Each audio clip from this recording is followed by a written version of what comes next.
Howdy and welcome back to my music collection series.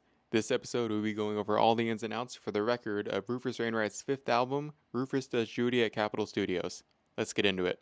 Singer-songwriter Rufus Wainwright, born July 22, 1973 in Rhinebeck, New York, released his fifth live album, Rufus Does Judy at Capitol Studios, on June 10, 2022. This jazz album is one that features a four-piece jazz band consisting of a pianist, guitarist, drummer, and bassist that brings a fresh take on some classic songs originally performed by Judy Garland on April 23, 1961. The specific Judy Garland performance took place at Carnegie Hall, which Rufus Wainwright also performed at on June 15, 2006. This album brings the listeners 12 songs, these are my favorite, with a total runtime of 41 minutes and 49 seconds. Some credits include the writers of covered work on the album, audio and mixing engineer, mastering engineer, assistant engineer, and musicians featured on the album.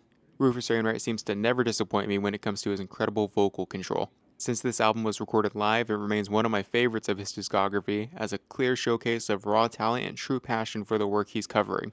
Now, to get into the vinyl packaging. On the front, we have the official album cover, which features Rufus Wainwright himself inside Capitol Studios where the album was recorded. On the back is the title of the album, titles of the songs, and the sides of the record in which the songs are played on. Side A being colored in red text and side B being colored in black text. Opening the gatefold packaging, we are welcomed with photography on the left-hand side of Rufus Wainwright putting on the famous red ruby slippers worn by Judy Garland in The Wizard of Oz. On the right-hand side, we have at the top the name of the album, and below a couple of paragraphs from Rufus Wainwright describing his experiences with some of Judy Garland's work and how it's brought up the creation of this album. Coming out of the only pocket of the packaging, on the right-hand side is the record sleeve. On the front, listed in white text, is the titles of the songs, and in black text, the lyrics for the songs showcased with a red ruby background. On the back, we are greeted with a picture of Rufus Wainwright, Renee Zellweger, who is the only audience member of this live performance, and the four band members. Below the picture on the left-hand side is the sides of the record in bolder black text, the titles of the songs in bold red text, and the credits for each song listed in black text below. Moving to the right is credits of all those who worked on the album. Coming out of the sleeve is the record for the album with a beautifully formatted label that lists the sides of the record, titles of the songs, and name of the album. On the opposite side of the record is again the label stating the side of the record, titles of the songs, and name of the album.